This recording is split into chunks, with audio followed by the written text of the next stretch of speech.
परंतु ये हमेशा से साधु संत महात्मा लोग जो है, मान लीजिए कि संत महात्मा हमेशा से जंगल में, कुटियाओं में तपस्या साधना करके धर्म को हमेशा से उनको संरक्षण के रूप में हमेशा से देखिए कि सनातन धर्म को किसी ने जन्म नहीं दिया। गीता में लिखा मोहवान से जीव लोग जीवता सनातना, तो भगवान बोलते भाई हमारा भी उसी में ही जन्म हुआ है, सनातन धर्म के अंदर भी। तो इसका कोई आदिकाल से ही ये जो है एक तरह से निरंतर जो चले आ रहा है, इसे किसी ने जन्म नहीं दिया। और दूसरे जितने भी धर्म है या वो पंथ है, संप्रदाय है, वो कोई धर्म नहीं है। इस्लाम भी एक पंथ है और जितने भी बने हुए दुनिया में वो सभी एक पंथ के रूप में है। और एक तरह से किसी व्यक्ति से कोई व्यक्ति ने बनाया है उसको, परंतु सत्य सनातन धर्म किसी ने इसको बनाया नहीं है। वो हमेशा से आदिकाल से ही वो ऐसे ही निरंतर वो चले आ रहा है। तो ये आप लोग देखिए, हमारे नरसिंहानंद जी यहाँ पर इस क्षेत्र में हमेशा से ही सत्य सनातन धर्म के ऊपर में कभी भी किसी भी प्रकार का कोई संकट आता है तो वो हमेशा तैयार रहते हैं। और विशेष करके ये नरसिंहानंद जी के गुरु जी श्रीमद हरिगिरी जी महाराज पूरा भारत में नहीं, पूरा विश्व में कहीं भी सनातन धर्म का कोई विषय आता है तो वो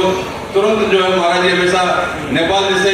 में देखिए, नेपाल के अंदर में जब भूकंप आया तो महाराज जी ने वहाँ तक अनाज वगैरह है, चावल है, दाल है, सब पहुँचाया। तो विश्व में जहाँ भी हिंदू रहते हैं और हमेशा से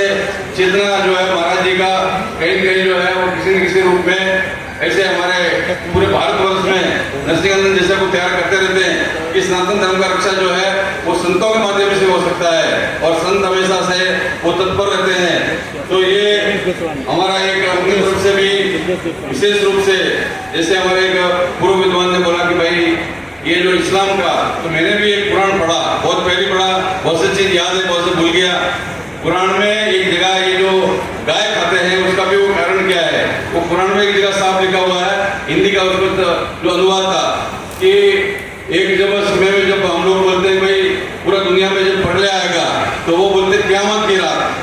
इस्लाम लोग बोलते क़यामत की रात जब आएगा, जब पूरा दुनिया में क़यामत आ जाएगा, उस समय में बोले जो जितने भी मुर्दे कब्र में सोए हुए हैं, जिनके भी मुर्दे सब कब्र में सोए हुए हैं, उनके लिए बोले एक ऐसा बैल तैयार किया जाए। बैल क्या, वो शिव जी का प्रतीक होता है, भगवान शिव का वो धर्म का स्वरूप है हमारे। तो बोले वो धर्म का जो है उन्होंने वो सोचा कि धर्म सनातन धर्म में टुकड़ा कैसा करना, ऐसा उनके मन में के भाव आया। तो जो है वो जो इनके आदि मोहम्मद बोलते हैं कि जितने भी कब्र में मुर्दे सोए हुए हैं उनके लिए कैसा गाय बैल दोनों, जो नंदी ऐसा दोनों जिसमें कोई भी दाग नहीं होना चाहिए, एकदम सफेद हो, उनके टुकड़े करके जिस भी कब्र में मुर्दे को छुआओगे तो वो उसका स्वरूप हो जाएगा। तो मुसलमान लोग ये समझते हैं कि वो जब छुआएंगे, मरने के बाद छुआएंगे, उससे पहले हम खा लेते हैं तो हमारी मुक्ति हो जाएगी। तो ऐसा जो है उनके अंदर में बहुत सी प्रकारों का एक मूर्तियाँ उनके अंदर में रहती है। परंतु क्या है, मान लीजिए कि इतना बड़ा इस्लाम है पूरा भारत के अंदर में, आप लोग कोई भी एकदम समाप्त नहीं कर सकते और एकदम उसको जो है आप समुद्र में डुबा भी नहीं सकते।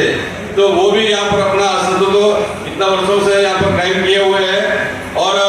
बहुत से लोग भी, विद्वान लोग बोलते भी है कि भाई ये जिनके डीएनए है वो भी जो है वैदिक सनातन धर्म का ही है। तो बहुत अच्छी बात है आप लोग को यहाँ पर बोले कि उनको समझाना, और धीरे धीरे जब हम समझाएंगे और अपनी बातों को उनको पहुँचाएंगे तो जितने भी बहुत आज से 1500 साल या 2000 साल पहले भी जो धर्म परिवर्तन हुआ है उन लोग को समझाएंगे तो हो सकता है कि लौट के वो सनातन धर्म में दोबारा वापिस आ जावे। ये हमारा जो है सबका प्रयास होगा। तो निश्चित रूप से अभी मान लीजिए कि ये जो सत्ताजीवी है, कुछ सत्ताजीवी होते हैं, अब मान लीजिए कि उदय स्टालिन है, उसने बोला कि ये जो सनातन धर्म है वो जो है कोरोना है या मलेरिया है, तो वो क्या सत्ताजीवी है, सत्ता प्राप्त करने के लिए जो है वो इस तरह से वो बकवास कर सकते हैं, क्योंकि उनको पता है कि हम जब मरेंगे तो सनातन धर्म के जो 16 संस्कार है उसके हिसाब से उसमें उसी में हमारा कोई कर्म इसमें होगा। मान लीजिए कि कोई, बहुत से लोग बोलते हैं कि भाई महात्मा लोग हैं, कुछ राजनीति की बात करते हैं, ऐसा बात करते हैं। अब कोई भी व्यक्ति जब हिंदू धर्म के, सनातन धर्म में जन्म लेता है तो 16 संस्कार है, तो वो संस्कारों को पूरा करने के लिए, अब मान लीजिए जो कोई राजनीतिक क्षेत्र में कोई काम करने के लिए चले गया, राजनीति में काम कर रहा है, कोई संत महात्मा बन गया, कोई वकील बन गया, कोई डॉक्टर बन गया, तो वो उसका एक पैसा है, उसका एक कर्म है, वो कर्म कर रहा है अपना, उसके बाद में जब उसका कोई भी मान लीजिए कि शादी होगा, विवाह होगा या कोई पूजा पाठ अनुष्ठान होगा तो वो वैदिक सनातन धर्म के अनुसार ही उसको करना पड़ेगा। वैदिक सनातन धर्म के अनुसार ही उसका वो पूजा है, पाठ है, जाप है, पूजा सब वो जो है उसी हिसाब से करेगा। वैसे किसी भी क्षेत्र में और है तो इसीलिए कभी भी राजनीति से धर्म अलग नहीं हो सकता, वो हमेशा से जुड़ा हुआ रहेगा कि वो व्यक्ति जिस क्षेत्र में काम करता है वो उसका अपना कर्म है और धर्म उसका जो है वो उनका चिंतन है। वो एक अपने आप में व्यक्ति को जो है अपने जीवन में शाश्वत जीवन कैसा जीना है, हमको जीवन में जो है इस तरह व्यवस्थित होना है। तो वैदिक सनातन धर्म के 16 संस्कारों को जो है वो जन्म से लेकर मृत्यु तक जो सारे संस्कारों को संपन्न होता है। जैसे कि हमारे